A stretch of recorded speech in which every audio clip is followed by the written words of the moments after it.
दोस्तों नया finance year लागू चालू होने वाला है, यानी पुराना समाप्त हो रहा है। दोस्तों आयकर विभाग के अनुसार 1 अप्रैल से लेकर 31 मार्च तक ये फाइनेंस ईयर होता है। जैसे हमारी साल दोस्तों 1 जनवरी से लेकर 31 मार्च तक होती है, उसी प्रकार जो आयकर विभाग है दोस्तों उनकी साल रहती है 1 अप्रैल से लेकर 31 मार्च, यानी 31 मार्च दोस्तों आने वाली है। आज लगभग 25 तारीख हो गई, यानी लगभग 5 दिन शेष है दोस्तों। 5 दिन के बाद शेष की क्या बात हो, जो पुराना फाइनेंस ईयर दोस्तों चेंज हो जाएगा और नया फाइनेंस ईयर दोस्तों जो लागू हो जाएगा। यानी इस समय नया फाइनेंस ईयर लागू होगा दोस्तों, उसमें जो आरबीआई के रूल्स हैं दोस्तों अलग, यानी अलग तरीके से काम करके चेंज हुए। लगभग 5-6 नियम दोस्तों चेंज आरबीआई ने चेंज कर दिए। अगर आपको दोस्तों सेविंग अकाउंट है आपका, तो आपको वीडियो देखना बहुत आवश्यक है, क्योंकि इसमें बहुत सारी चेंजिंग की गई। दोस्तों नमस्कार साथियों, अगर मेरे चैनल पर नए हैं, चैनल प्लीज सब्सक्राइब करें, वीडियो को लाइक एंड शेयर कर दो।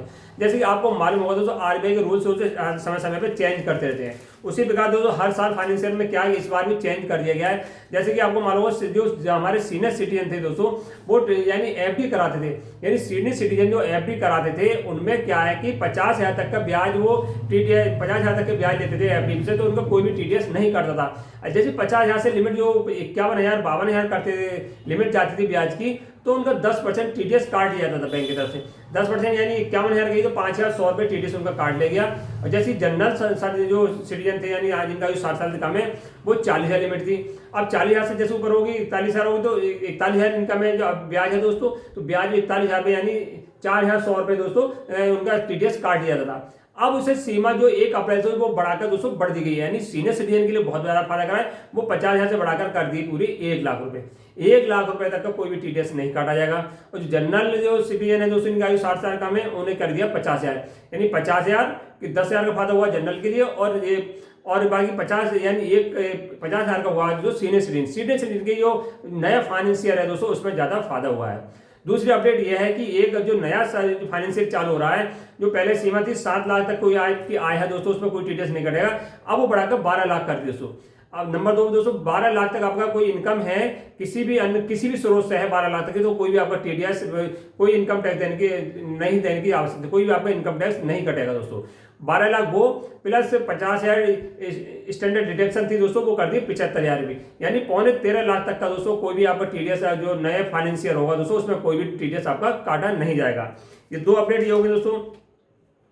तीसरी अपडेट है बैंक से संबंधित की मानसिक बैंक में कटौती। यानी बैंक में दोस्तों क्या होता है कि आपका मान लो कहीं खाता है बैंक में दोस्तों, वहां पर क्या मिनिमम बैलेंस रखना दोस्तों 500 रुपये कंपलसरी होता है। किसी में 500 रुपये दोस्तों, और किसी में 1,000 रुपये, किसी में 1,500, किसी में 2,000, किसी 5,000 था।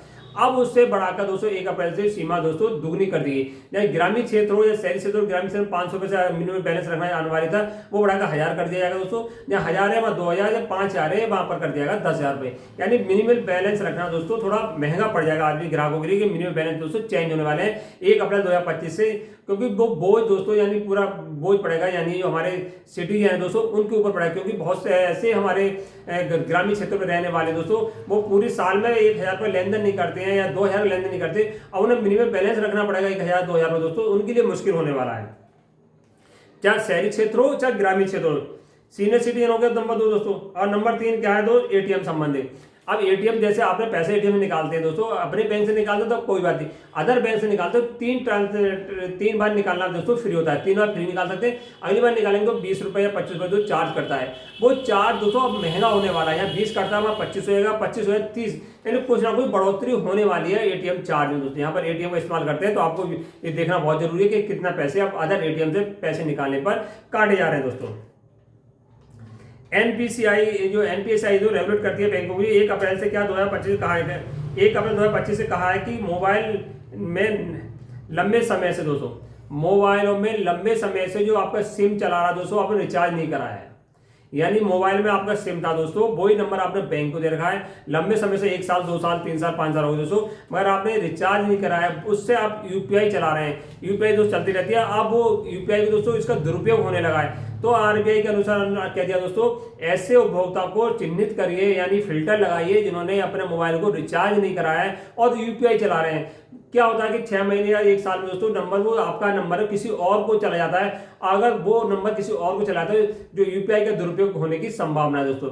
उससे क्या होगा, नंबर आपका दूसरे पास चला गया, उससे क्या जो वो दूसरा व्यक्ति बैठा है दोस्तों वो बैंक पे नंबर आपका चला हुआ है दोस्तों, उससे यूपीआई वो चला सकता है। कुछ ऐसे साथी होंगे हमारे ग्रामीण क्षेत्र में रहने वाले को बैंक पे नंबर दे दिया मगर यूपीआई वगैरह नहीं चला रहे, अब वो दूसरे नंबर पहुंच जाएगा, वो एक्टिव बंदा हुआ तो वो यूपीआई दोस्तों आपके उससे चला लेगा, यानी तो उससे आपको नुकसान हो सकता है। तो आरबीआई ने कहा है कि ऐसे बैंक जो बैंक वाले ऐसे चिन्हित करिए जिन्होंने अपने मोबाइल को रिचार्ज नहीं कराया सालों से।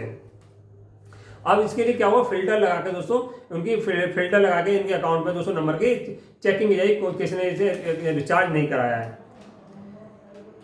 यूपीआई और जो यूपीआई है दोस्तों सब पारदर्शिता लाई जाएगी, यानी यूपीआई जो हम करते हैं दोस्तों रिसीव करते हैं या किसी को देते हैं उसमें और ज्यादा पारदर्शिता लाई जाएगी 1 अप्रैल 2025 के बाद, और उसे आकर्षक बनाया जाए, जैसे कि सबसे ज्यादा नगद का लेन देन दोस्तों कम हो, यूपीआई पारदर्शिता हो, यानी इसमें आकर्षक बनाएगा, कोई आपको बेनिफिट मिलेगा। इस समय जो बैंक ऑफ बड़ौदा दोस्तों आपका अगर यूपीआई करते हैं, बैंक ऑफ बड़ौदा में क्या है यूपीआई अगर मोबाइल से यूपीआई करते हैं, किसी को पैसे ट्रांसफर करते हैं तो उसमें कोई ना कोई आपका रिवार्ड आता है दोस्तों, कुछ ना कोई पैसे आपको आते हैं। तो ऐसी और बैंक भी दोस्तों यानी आप 1 अप्रैल से करने जा रहे हैं। अब दूसरा नियम यह है कि आप 1 साल जो फाइनेंशियल आ रहा है इस जो वाला 1 अप्रैल 2025 में, अब इसमें क्या होगा 1 साल के अंदर 10 लाख आप कैश किसी नगद निकाल सकते हैं बैंक से, 10 लाख रुपए जमा कर सकते हैं 1 साल के अंदर। एक दिन में जो लिमिट है तो 2 लाख रुपए, 2 लाख जमा करने की, 2 लाख रिसीव करने की, ये नई लिमिट जारी की गई दोस्तों। वीडियो अच्छी लगी हो तो लाइक एंड शेयर करें। नमस्कार साथियों।